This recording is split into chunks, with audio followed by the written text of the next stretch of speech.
So, Shannon, you're siding with San Francisco this week. So how much does this ranking concern you? None. Because Skip been drilling in my head. He's like, hold on. We got the number one scoring offense. We got the number one yardage offense. We got the number 2 third down defense. We got a guy that got double-digit sacks, a guy that got double-digit interceptions. We got the most interceptions. We created the most turnovers. Most turnovers. Hold on. Why the hell are you only fifth? Best turnover ratio. Yeah. Why the hell are you only fifth then with all of that? A 4,000-yard passer, a 1,000-yard rusher, a 1,000-yard receiver, offensive line, and y'all only fifth? That's a good point. Thank you for bringing that up. So somebody been reading the Shannon literature saying, I ain't all bullish on the Cowboys. Ain't no way you can be bullish on the Cowboys if you fight with all that I just spoke of. That's what you've been having. Hey, you see, we scored the most points. Is that not good? We got the most yards. It's not that good? Oh, Micah and the Marauders. Micah 11 from heaven. I guess the Ringer, a lot of people don't think y'all all that in a bag of chips. Well, the Ringer doesn't think a whole lot of your 49ers either, way down there at 10th among playoff teams. You do realize that they got into the wild card. They had to go on the road and beat a Rams team. That they own psychologically? You see, you scored 41 against Philly the first time. You scored 36 against the Panthers, 44 against the Giants, 43 against the Falcons, 56 against Washington, 51 against Philly. Really, Skip? Really? Let's see. The Giants fired their head coach. The Falcons, the first-year head coach. Really? And the Panthers. Wow. Y'all got all them points against them. Hold on. Philly? What division does Philly play in? Oh, your division. The Giants. Whoa. I just asked you a simple question. What division does the Giants play in? You do realize on a 3rd and 9, the Giants lined up in jumbo formation and ran quarterback sneak. Joe Judge did that. And he's gone. He should never be a head coach again after doing that. And Washington gave up 56 to them. They put 56 on their head. Really, Skip? And then you got 51 again when they didn't play anybody. So that I would feel better. Now, I would be like, oh, my God, well, Skip done walked me into a trap. The Cowboys are number 1 in the power ranking. I took the number 10 team, and he ain't giving it. I feel very good. I feel very good. As a matter of fact, let me tell you how good I feel. I want another case. Make it 7. 7 cases. 7. Done. 7. Done. If you want 8, you can have 8. It's probably coming. Okay. It's coming for the end of the week. This is highly amusing to me. Why is it amusing? Because I know you, I think, better than you know yourself. I hear a faint note of fear in your voice as you try to shoot this down. Because you know and I know this team can explode on you at any moment. Against a bad team, you sure can. Okay. This team did almost beat the GOAT at the GOAT on opening Thursday night, and this team beat Belichick's team. You love Belichick's team. Beat him in overtime at New England, right? Yes. You love Justin Herbert. He might be the best out there. Beat him at Chargers. You did that. Okay? I can go on. You didn't explode. You exploded for 20 points. You exploded. Wow. We did that. We held Patrick Mahomes to 19 at home. That's pretty great. What did you get held to? We got held. To 9. Yeah, we got held to 9. We had the ball 12 times and came up with 3 field goals. That's it? Okay? So, here's my message to you.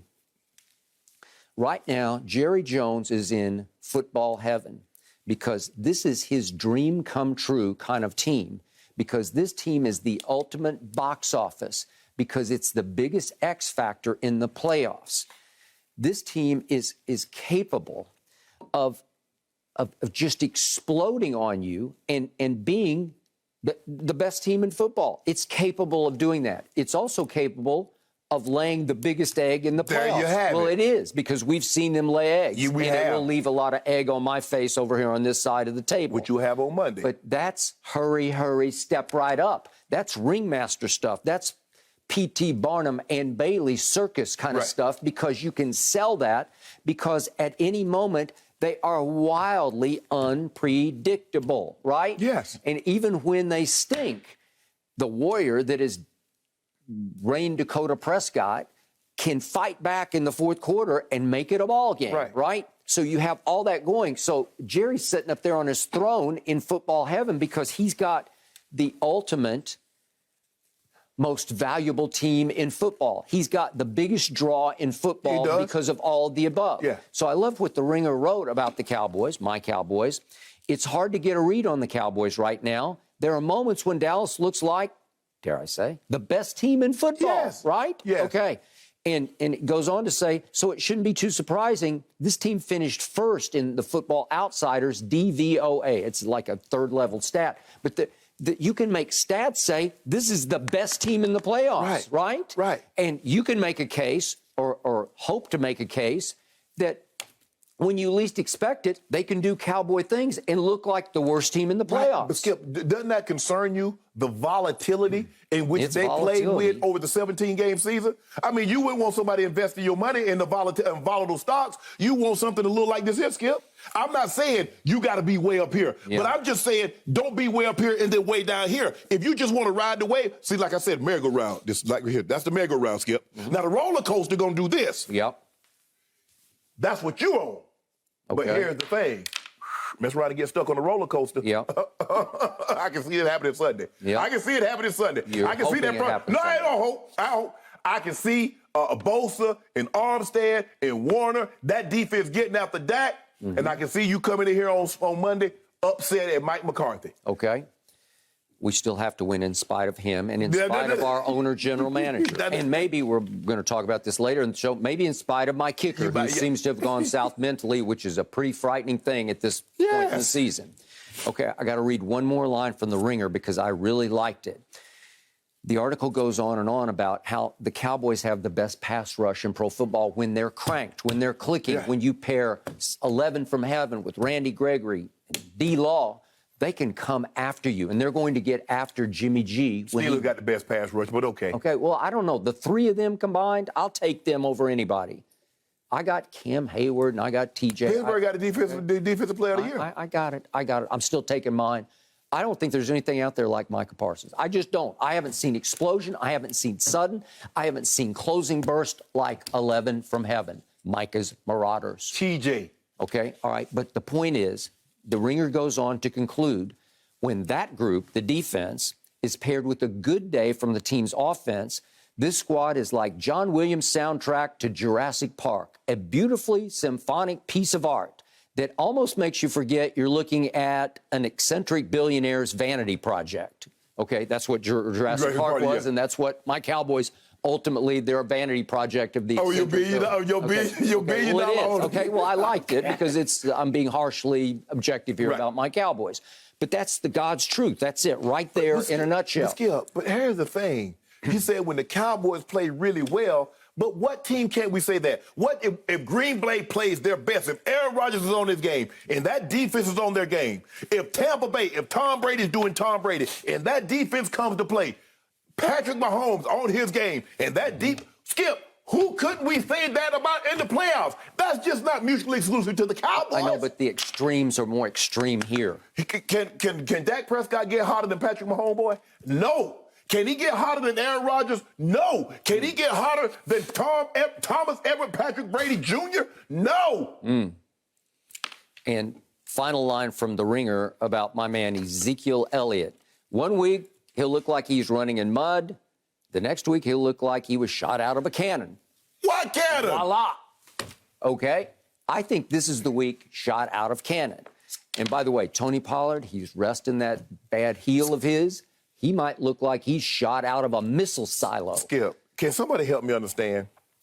The Cowboys played 17 games. Zeke played all of them. He only had 4 games in when he rushed over for over 75 yards. Yep, he was saving it for this Sunday. No, so for 13 weeks, they shelved that thing. Yep. Hey, say this, hey, Zeke, we don't want you to show him anything. No. So we just want you to burst on the scene, Yep. wild card weekend, and just show everybody what we've been holding back. Fresh legs, fresh knee. Take the brace off, just let them have it. Here we go. Tony Pollard and Zeke, thunder and lightning. For a while, I went 7 games, second in the league in rushing. Maybe we bounce back with that. That's my gut feeling that we will. Yeah. Dak has played not well. He's played great in 3 playoff games. You're going to get the best of Dak Prescott on Sunday. I believe if Mike is okay, I don't know what his COVID situation is. I hope he's okay. I hope he didn't get too sick. If he's right, this defense will take the ball away from Jimmy G, as in Gag, because you know, and I know your guy he give it will away too throw now. it up. Well, you know your guy turn it over too now. Let's not get carried away now. Let me see. Your guy's careful with the ball. Okay. Your guy been known to turnover ratio. It's the most telling stat in all of professional football. We led it. That takes into account how many times you give it and you take it. And let that sink in, Skip. You guys take it away more than you give it.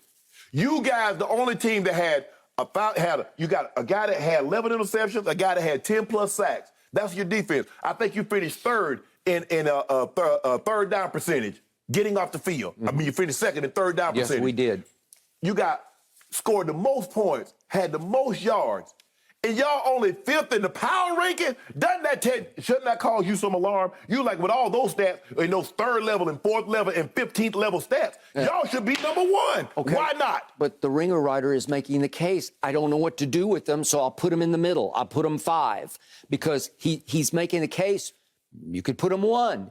And Well, he should have. He write the article. He could have put him anywhere he want to, but he know he couldn't put him 1. You know what's happening? He was heading that direction. He was headed to 1. He bypassed 2, didn't stop at 3, missed the stop sign at 4, and stopped at 5. Okay. And by the way, we'll get deeper into this a little later, but guess who was named NFC Offensive Player of the Week again? Dak Prescott. That's 3 times this year. That's a Dallas Cowboy record for a quarterback. Skip. That's beyond Troy Aikman. Wow. First of all, you do realize, granted, he played well, but you do realize they didn't play any starters on the defensive side of football, right? So he did. So in other words, he did what he was supposed to do. You would have been alarmed. It would have been a major cause for concern had he not won Offensive Player of the Week against that team, considering they didn't play anyone. But he did get his swagger back. He got his mojo back. He got his confidence rebuilt. It was crucial, and I was wrong about this. I would have shut the whole offense down and just kept it on ice for a week and just given them You've been on ice. Bye. You've been on ice. Yeah. You remember what happened? They're about to ice you. You were on ice with Arizona. Yeah. You had 7 points going into the fourth quarter. How much more ice you need? You scored 9 points against Kansas City. How much ice you need? You had 0 points going into the fourth quarter, and your guy was doing mop-up duty. Your guy was mopping up the kitchen. Want to make it 8? Now, you keep talking now, you're going to make me do something drastic. 8. Make me call PepsiCo and have Mountain Dew back an 18-wheeler Mountain Dew up in here. Okay. So don't make me do it. I know Genesco. I know the people, the higher players at Genesco. So don't make me do it, Skip. Don't make me do it. I don't want to have Diet Dew lined up in Fox. Nobody can get into the building because I got so many cases out there that belong to me. They won't be going to you. I've now got so many cases. We just started. We broke ground yesterday on our 3rd swimming pool in the backyard. We don't have any ground to break anymore. We got 3 swimming pools of Diet Dew lined up side by side by side. There's no grass left. Well, Ernestine, you're going to have a big hole in your backyard because I'm going to get all my dew back. That's what's about to happen. Visual of the Diet Dew truck pulling into Fox is something I'd like to see. Thank you for watching. You can subscribe here to get the latest from the show, and be sure to check out more of the best clips from Undisputed, or go watch a few other segments from our other shows on FS1.